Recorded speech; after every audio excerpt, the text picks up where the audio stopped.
Welcome to our Talent Investors virtual luncheon. So whether you're joining us from here in Cedar Rapids or tuning in from afar, thank you for coming. For those who don't know me, I'm Jana Bodensteiner, the Director of Development and Communications here at Matthew 25. I'm so glad you're able to join us today because it's because of your generosity that Matthew 25 is able to invest in overlooked people and places. It's your support that helps us revitalize neighborhoods through healthy food, quality housing, and a great education. For those of you who are new to the Talent Investors Society, I just want to say a few words about this awesome group of people. Every one of you who received an invitation to this event is a talent investor. You all have provided significant support to Matthew 25, either by giving $500 or more to our annual fund within the last year, including Matthew 25 in a bequest in your estate planning, or by participating in Matthew 25 leadership, such as serving on our board. You are all key supporters of our work who have given generously of your time and your treasure. So we created this group where we can honor you and connect you with others who have made a similar investment. So even though we can't have this event in person this year, we still wanted to give all of you a chance to meet some of the other talent investors. So we're going to actually start out breaking into groups of about 4 people, and we're going to take just 2 or 3 minutes to introduce yourself to one another. You'll get a button here in just a second that will tell you to move to your smaller group, and then when you're there, just tell your small group your name, where you're from, and one quick sentence about why you have chosen to invest in the work of Matthew 25. So again, that's name, where you're from, and why you invest in the work of Matthew 25. We'll see you all back here in just a few minutes. Well, it looks like we're getting everyone back with us, so we're going to continue with the program. We do have a great program for you today, including some opportunities for you to interact with us. We will have a question and answer session at the end, so we just ask that you please stay muted until then. And if you think of questions during the event, feel free to type them into the chat box and we'll get to you. But to get us started, I'm going to turn it over to our Executive Director, Clint Tweetball. Well, good afternoon, everyone. It's good to see so many friends out there. Thanks for taking the time to join us over the lunch hour. We have quite a few different things that we're going to talk about, but we're going to kind of start off with kind of reminding ourselves what Matthew 25 is all about and what our mission is. So it's been a really challenging year, right, for all of us. And I probably don't have to remind you of all the things that have created those challenges, COVID, the derecho, the election angst, all of that. And we're going to talk more about the derecho and our response in a little while here. But before we do that, I want to step back and think about Matthew 25. So if you're familiar with the text, Matthew 25 has a couple of different stories. And one of those stories is of this master that goes away and leaves talents with 3 different people. And 2 of those people choose to invest their talents, right? Step out in faith and invest those talents and multiply them. And then it goes from that story into talking about where is it that we should invest those talents. And Jesus says, however you treated one of the least of these is how you treated me. So he talks about the sick, the hungry, those who are in jail, those who are immigrants, and how we should be investing our resources in those kind of marginalized people. And so really, that's what we've been trying to do at Matthew 25 for years and years. And one of the things that always surprises and excites me is that when we do that, when we take that step of faith, amazing things happen. The Spirit kind of moves in and gets things rolling, and great things kind of take off. And this year that has been true as well. We have more than doubled the number of talent investors, these people that have given more than $500 in a year this year. And largely, that goes all the way back to 2008. For those of you that don't know, 2008, we had a horrible flood in Cedar Rapids. Matthew 25 was in a building that was eventually destroyed. And we jumped in and started helping out our neighbors. And a few years later, as we were doing that work, Mike Rowe, who some of you may know from Dirty Jobs fame and from Somebody's Gotta Do It, a couple of TV shows. Mike Rowe came and spent the day with my brother Courtney and I. And it was kind of a crazy day. He had us jump on a tandem bike with him. And so I rode a tandem bike with him and he told jokes nonstop. And we pedaled all through Cedar Rapids and looked at the flood damage and looked at the work that we were doing. And he met some of the people that we were helping. And so fast forward to when the derecho happened this year, somebody posted on Mike Rowe's Facebook page that Cedar Rapids was struggling and that nobody was talking about it. And could he at least mention it on his page? And so in addition to mentioning it on his page, he wrote these words. He said, he talked about that bike trip. He said, Clint, the executive director, took me to some of the houses that they helped to rebuild and introduced me to the inhabitants who would have been displaced without their help. I was blown away by the impact they had on the community and the grassroots support they were able to inspire. There are other organizations like Matthew 25 and Cedar Rapids trying to do their best to help in the midst of this nightmare. They could all use help, and I hope they get it. But I know these guys personally, and I can tell you they've made a colossal impact in the past. If you want to help an organization that's guaranteed to make a difference right now on the ground where it matters most, consider Matthew 25. It ended up with us having more than 1,000 new friends and supporters that came from that post from all over the country, raising tens of thousands of dollars in donations. And just as important, sending these notes and prayers from all over the country that were written in a way that shone this huge ray of light in a really dark and challenging time. They sustained us. And so whether it was Mike Rowe or somebody else, a neighbor, a colleague, somebody that kind of sent you along to Matthew 25, we are happy to make some new friends and to have some old friends join us today.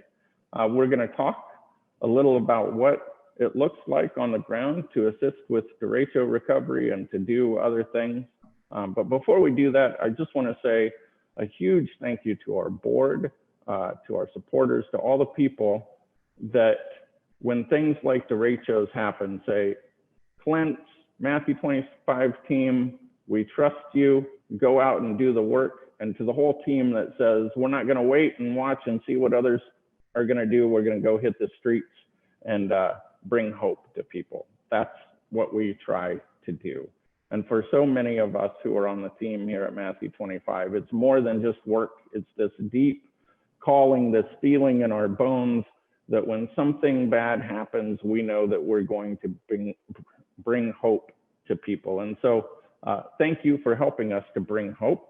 To keep this interactive, we're going to take a moment right now to ask you in the chat section, if you can use the chat section, in just one or two words to tell us something that has brought you hope this year. Maybe it was family, maybe it was friends, maybe it was somebody doing something special.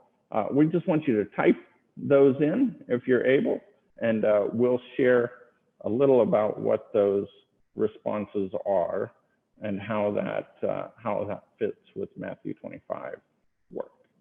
So don't be afraid. I know everybody's afraid to sometimes jump on the chat, but Jerry Oakland talks about neighbors. Neighbors have been key in this derecho in helping one another out, right? How many of us have had people show up that have just been there to do whatever that we need? Medical lending closet, friends, the fact that there are so many perfect trees that are still standing. Sometimes it's easy to see the loss, right? And yet, if you're looking for hope, you got to look for what's remaining. Creativity. A cousin of mine with a tree skills that drove 4 hours to spend 2 days cleaning up our backyard. Those are amazing stories. I had a group from down where my parents live in Southern Iowa, a group of Amish drove starting at 5 o'clock in the morning, got here to Matthew 25 at around 7:30 so that they could spend the day working on roofs. And we had that happen with people from all over. Great family and support. So many ways in which there's help. So thank you all for sharing. You can continue to share. I'm going to turn it back over to Jana now to talk a little bit more about the derecho and what we've been up to. Yeah, so as Clint mentioned, 2020 has been a very challenging year in general. COVID-19 threw a wrench in pretty much everything for everyone. And here at Matthew 25, it was no different. Right away, when COVID hit, we started thinking creatively about how we could pivot our programs so that we could continue to meet our mission while still protecting the health of our community and the people we serve. So we moved our educational activities and our spring celebration event to a virtual format. We did online ordering and contactless pickup for our spring plant sale and Cultivate Hope markets. Unfortunately, we did have to close Groundswell Cafe for a little while, but reopened it in May with a new online ordering system, curbside pickups, and a socially distanced dining room. While the situation wasn't great, we were figuring out how to get through it. And then we had the devastating derecho on August 10th. Now, for those of you here in Cedar Rapids and surrounding communities, you know what it was like, and I'm sure you all have your own derecho story to tell. But for those of you not in this area, I just want to set the stage for you a little bit. So the Weather Service had predicted some afternoon thunderstorms, which is not at all unusual in Iowa in the summer. It had been a beautiful day and everyone was going about their day as normal. The tornado sirens went off about 20 to 30 minutes before the storm arrived. And even then, we really had no idea just what exactly was about to hit us. Unlike a hurricane, when there's more warning, we had no time to stock up on non-perishables, medicine, ice, batteries, and other storm supplies. We had no indication that we should fill our cars with gas or even make sure we had fully charged cell phone batteries. We had no time to evacuate medically vulnerable people. The storm struck suddenly and unfortunately with devastating consequences. It's estimated that the winds reached the strength of a Category 4 hurricane. And the most recent statistic that I've heard is that the city of Cedar Rapids lost at least 60% of our tree canopy in the storm, which is huge. And of course, all these trees fell. They fell on homes, on cars, on power lines, on roads. The entire city was without power, gas lines had ruptured, et cetera. It was a mess, to say the least. And of course, we here at Matthew 25 jumped in to help our community as soon as we were able. But I'll tell you more about that later. First, I'm just going to turn it back over to Clint, who will tell you more about the effect of the derecho on our building and our urban farm. So I was out for a walk, actually, when the derecho was getting started. And I thought, the clouds look a little dark, but I've probably got 5 minutes or so that I can keep walking and enjoying outside before it happens. And I was about 2 blocks away when all of a sudden the wind started up and the rain started coming. And so I sprinted back to Matthew 25 as fast as I could. Got into Matthew 25, and probably like a lot of you that grew up in Iowa, I love watching storms. And so we have these awesome big glass windows. And so I went and was standing in front of the windows and watching the storm and just enjoying the sheer power of it. And the high schoolers, fortunately, we have 15 high schoolers that we hire for the summer. They were here working on making pesto in the building. And so we thought, well, at least everyone's safe. And then as we went along, things just got more ferocious, right? And pretty soon we were all kind of standing, several of us up in the cafe area, when we heard a huge crash, and one of our air conditioning units had been blown off and dropped onto the roof, and water started coming into the building. And it was amazing. Once that single hole was in our building, other parts of the building started to leak. And pretty soon there was water flowing into Matthew 25 from all different directions. And we're beginning to wonder, is our roof going to hold. We thought maybe our roof was being pulled up. Came to find out later that the sled shed down the street, their roof had blown off and landed on the Matthew 25 roof, and that's part of what destroyed our roof. And as all of this is happening, the youth, these 15 youth, are down in our basement, and we're wondering what's happening, how long the building's going to be okay. And then we started smelling gas, really, really strong gas. And so we went down into the basement and told the youth leaders that we were smelling gas. We tried to call the gas company, tried to call 911. Nobody was available. No lines could get through. Finally got through, and they said, well, you don't want to go outside. You better stay in the building, keep the youth safe, and wait until the storm is over. We have lots of calls, and we're probably not going to be able to get to you for a while. Our amazing team kept the youth so entertained, playing games and stuff in the basement, that afterwards, when we said to the youth that we were terrified that maybe we were going to lose some of them, or that something was going to happen really bad with the building, they said, really? We had no idea that there was any issue. So kudos to our team for that. Walking then through Matthew 25 after the fact, you can see the pictures of how much damage there was, of bricks being torn up, ceilings being just kind of obliterated, water coming through. We lost the roof of our greenhouse. Several trees fell onto the urban farm, destroyed fences, ruined most of the crops and community gardens. And we have 13 rental properties that also had various levels of damage that we had to deal with. And as you can imagine, that damage is still being dealt with. I'm sure many of you have things that you're waiting to get done.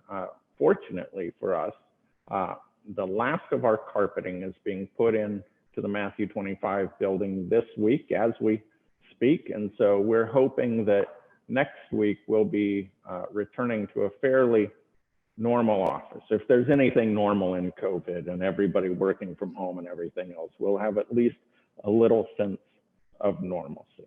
So that's kind of what happened the day of. Now I'm going to turn it to Janet to talk a little bit about what happened in terms of Matthew 25's response after the storm, because we don't usually wait around and take care of ourselves. We usually jump in and help others out. So Janet. Yeah, so as Clint mentioned, we jumped in right away and worked on a number of different emergency relief efforts. So we worked with the city of Cedar Rapids and other key partners to identify and create some neighborhood resource centers in targeted low-income areas of the city. We mobilized both staff and volunteers to do door-to-door wellness checks in low-income neighborhoods so that we could assess the needs of the people in the community. Because those of you that were here know there was very little communication. People didn't have power. They didn't have great cell phone connections. So the door-to-door approach, I think, was really critical in learning what those needs were for people. It quickly became apparent that there were many with medical needs dependent upon power, such as home dialysis, nebulizers, CPAP machines, or needing refrigeration for insulin and other medications. So again, there was no time to evacuate or prepare these people for the storm. So many of them were in dire straits afterwards. Clint immediately began conversations with community partners and was able to secure a total of 68 generators to lend out in the community, which we prioritized to people with medical needs. As soon as the power was restored for a family, they would return the generator for us to lend to another household. Overall, we were able to help more than 100 families through this program, which is awesome.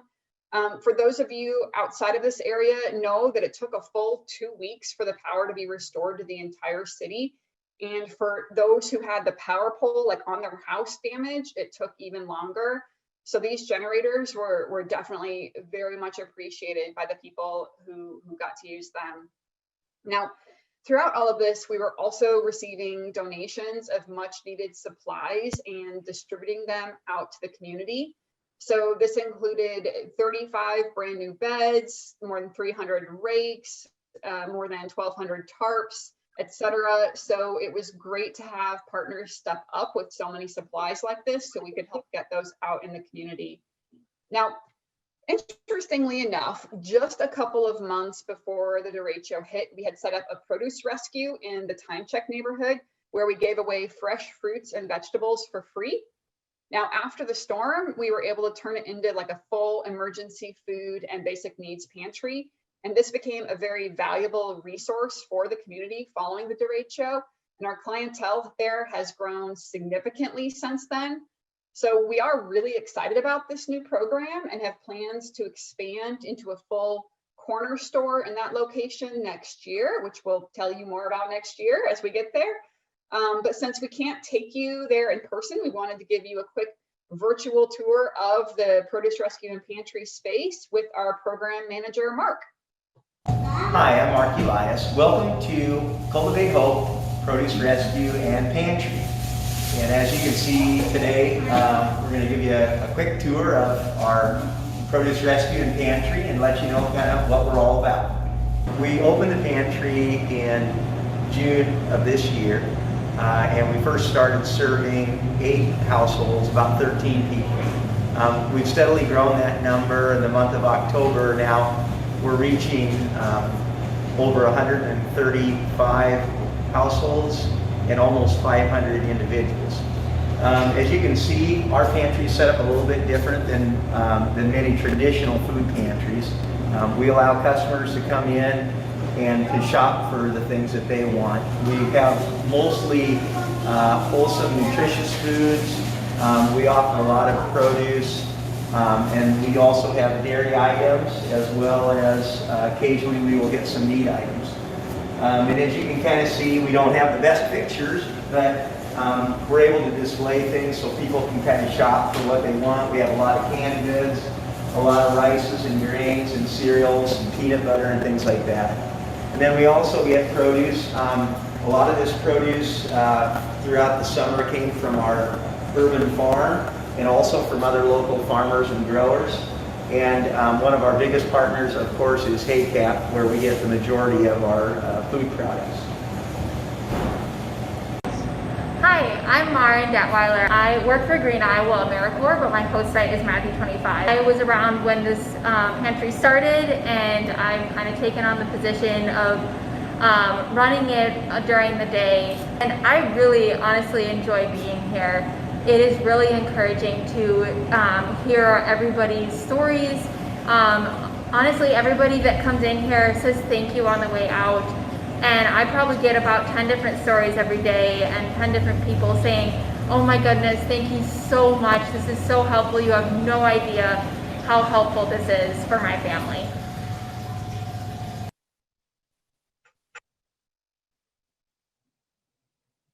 So in addition to food, another major need in the community following the derecho was debris cleanup and home repairs. So every year we do a blitz of more than 20 home repair projects utilizing more than 300 volunteers in just 1 week through our Transform program.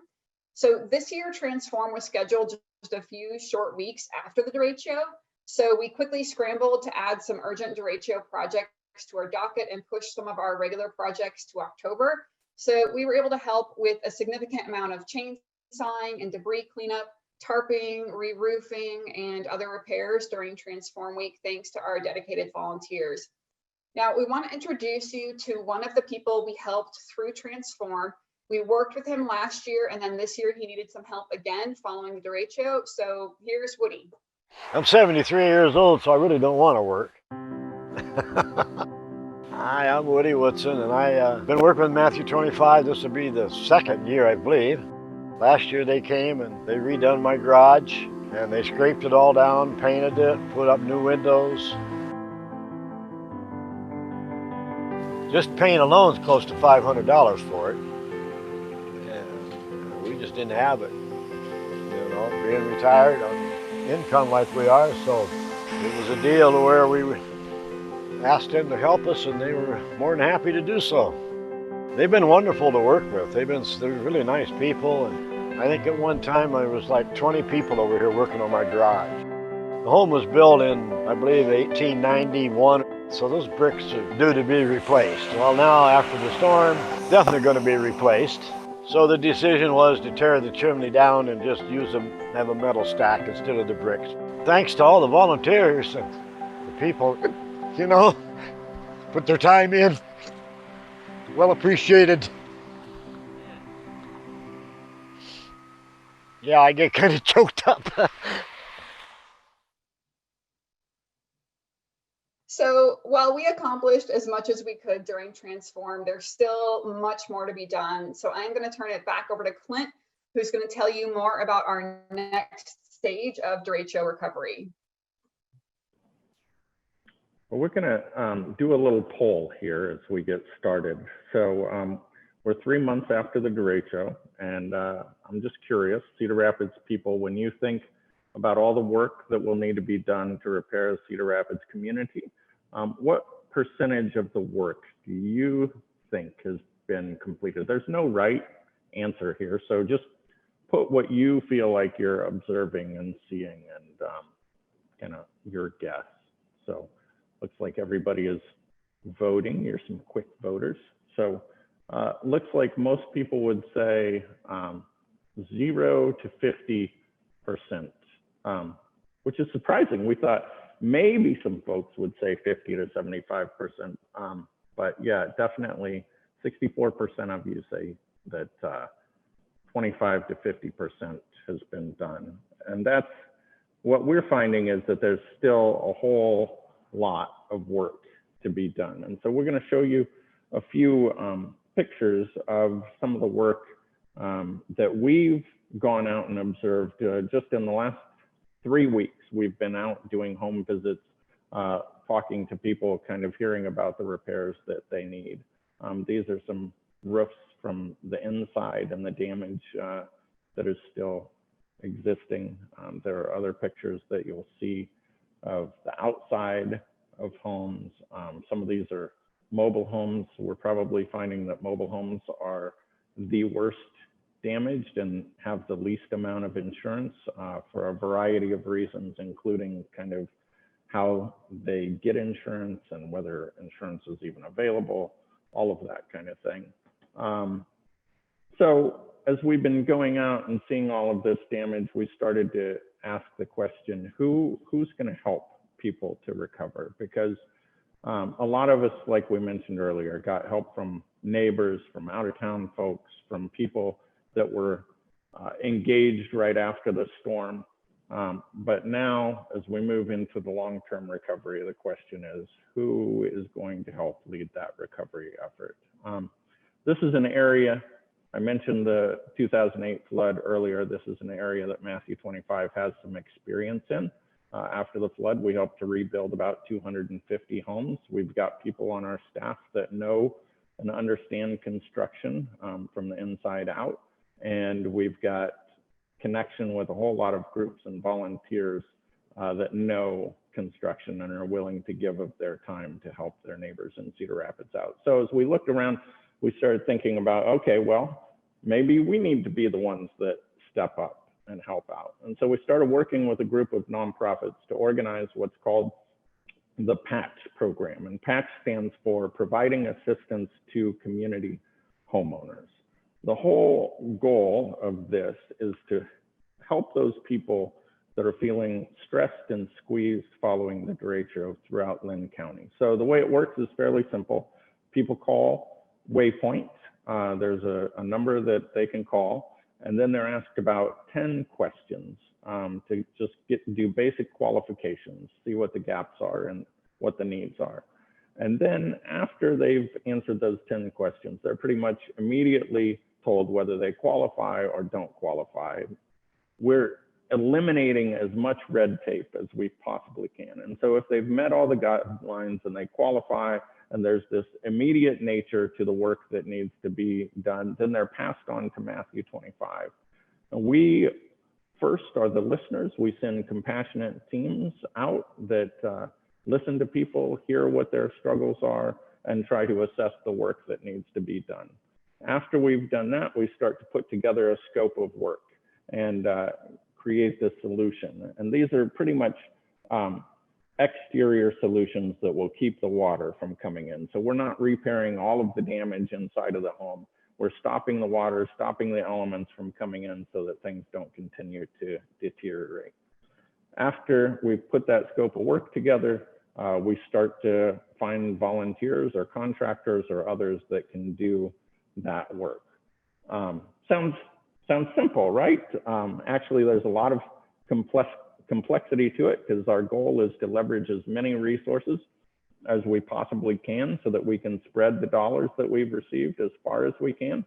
So how are we doing that? And how are we ramping up? We've hired a full-time volunteer coordinator that is focused right now on getting those volunteer teams out, but is also looking at next year, next summer, and bringing volunteers in from outside of town and people in town to work on projects.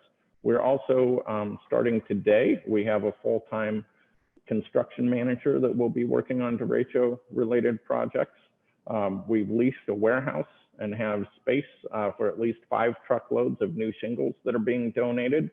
We're seeking other brand new building materials, and we'll have that space leased through next summer. We've already raised about $150,000 in materials and supplies from places like Alliant Energy and the Greater Cedar Rapids Community Foundation, United Way, and World Class Industries. We've got contractors that have offered to do things like 2 roofs per month, where they will just donate those roofs and replace them for free for families in need. And we're seeking out other contractors that are willing to make similar donations. Total funding and materials already donated to this program is about $350,000, which sounds like a lot, right? But when you think of the scope of damage, we're estimating that there are about 1,000 homeowners in need that have an average gap of $3,000 per home. So that's $3 million in needs out there that we believe exist. And so we're working to do more fundraising, connect with more places to try and keep that project moving forward at least through December of next year, so that we can help as many people as possible. In addition to that, we're looking at long-term affordable housing solutions in Cedar Rapids. We'll, in the next couple of months, be talking about some new housing that we're building in the Time Check area. And we're also looking at long-term ways that we can do some more significant housing projects throughout Cedar Rapids. So lots of things in the works. We figure that the derecho is going to be one of those driving forces of our work for the next couple of years. And so appreciate that you all are the ones that kind of walk with us through this and kind of underwrite a lot of the work that is being done. But also want to say, you know, if there are places you know of, places we can connect with that would be willing to help fund some of these programs, we would love to hear that as well. So I'm going to turn it back over to Jana for a couple of minutes to kind of wrap things up. All right, so throughout today's event, we've been telling you about some of the ways that Matthew 25 brings hope to people, especially following the derecho. Everyone we work with through all of our various programs has their own story, but there's one common thread throughout. Everyone is so very appreciative of the support Matthew 25 is able to give them. And when I say Matthew 25, I mean all of you as well. Your generosity is the reason this work gets done. So on behalf of Matthew 25 staff and everyone we serve, we say a huge, effusive thank you. Thank you so much for your support. We do have a lot of programs that we haven't had time to discuss today. We want to be respectful of your time instead of trying to cover absolutely everything. So I encourage you to read our most recent newsletter, which you all should have received in the mail recently. It's also available to download on our website, or you can follow our Facebook page to keep tabs on the latest and greatest initiatives that we have going on. We are going to open it up for questions now, so please feel free to jump in and ask us any questions you might have, either related to something we discussed today or not. So Don't forget to unmute yourself if you want to ask a question, or you can type your question into the chat box. So have at it. What do you want to know from us?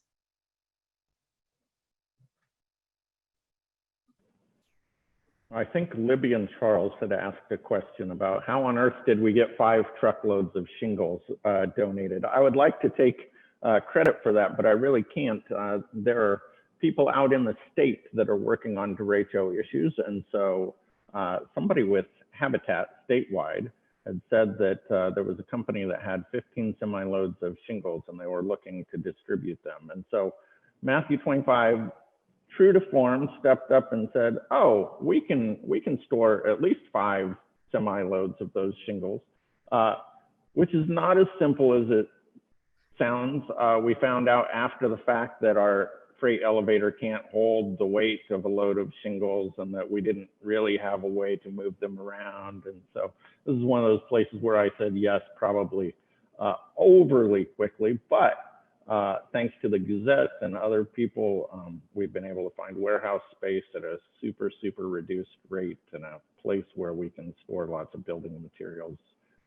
And so it's all working out, and hopefully those will be delivered fairly soon. I think they're coming through an organization out on the East Coast called Good 360 that essentially connects these types of resources with places that are in need. And so we've become a member of them, and hopefully, we're hoping within the next week that we'll have these shingles here and we'll be able to use them this fall, but even next spring and summer as well.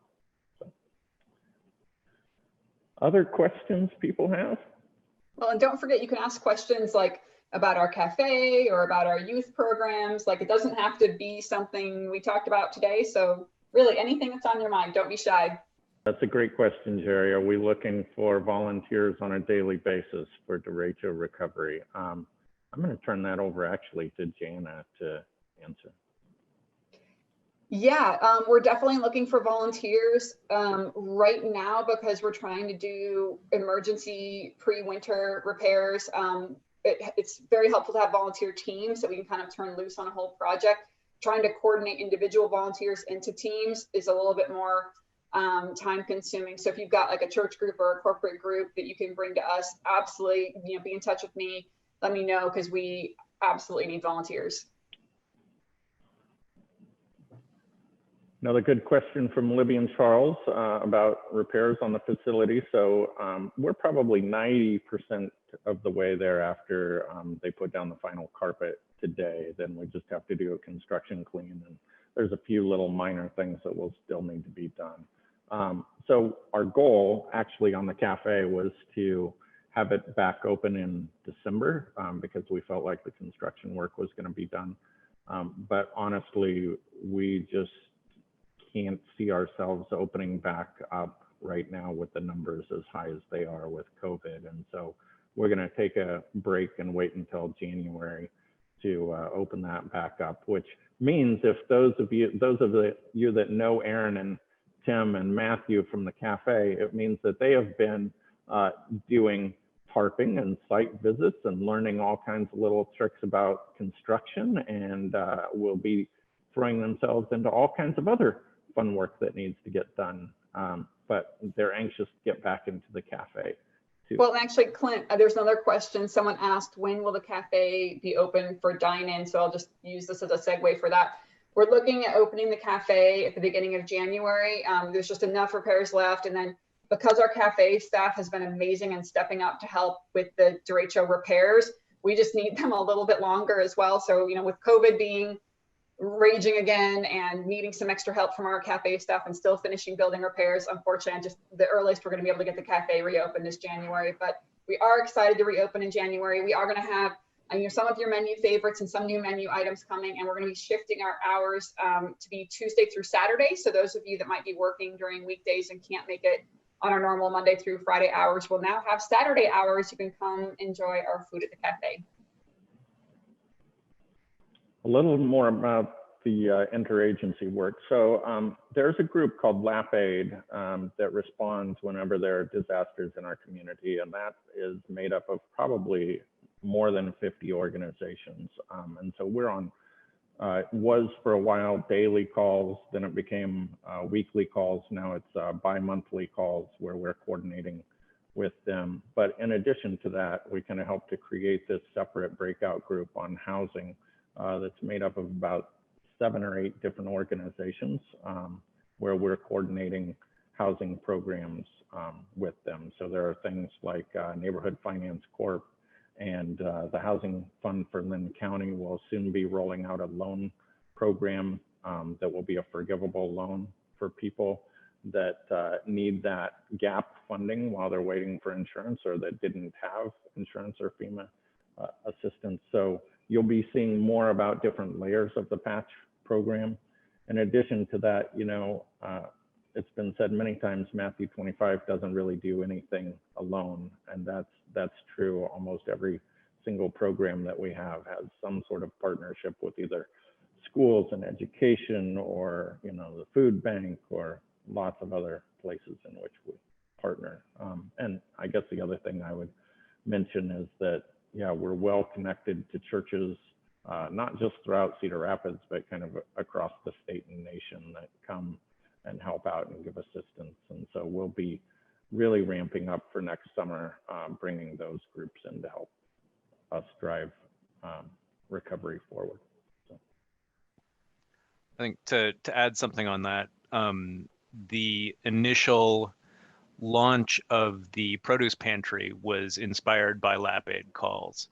We don't always realize where some of these ideas start, and that was maybe what 6-8 months ago, which is like a lifetime. But it was participating in those calls and identifying the gaps in the services that were being provided that led us to launching that program. And then, you know, post derecho led to that being ramped up even further. But I think a lot of the stuff we're doing right now, we don't do it just because it needs done. We do it because it needs done and nobody else is doing it, or because it's what's going to bridge or connect other programs in the community. That's Aaron Saylor, by the way, who helps to run our neighborhood building programs, which is all of our housing programs. And so we're thankful to him and to others. Well, I would love to hang out and chat with you all day because you're some of my favorite people. And of course, it's good just to see people, right? When we're all feeling like, oh my gosh, we never get enough time to just kind of hang out together. But we're going to wrap this up so that you all can get on to the rest of your day. Again, we want to say thank you. Really, really, really want to say thank you because, you know, in so many ways, this has been a challenging year, and we wouldn't have made it through it and been as strong as we are without the love and prayers and support and financial contributions, all the ways in which you kind of help carry us through. So thank you. Stay safe. And we look forward to hopefully in a few months being able to kind of have you back in the cafe, have more in-person programs, and have things up and running. And I want to just answer or respond to one last thing in terms of us taking care of ourselves. I will admit that we've all kind of pushed ourselves a lot in the last few months, probably in some unhealthy ways to do the work that we're doing. But I feel like we're all getting to a place where we're starting to restore some balance, and we have a team that tries to take care of themselves and to do what we can, because we know this is not a sprint, right? It's a marathon. And so we're all going to be working on it for not just next year, but probably years. And we're committed to being here for the long haul. So thanks for being committed with us. Have a good rest of your day. Bye, everyone.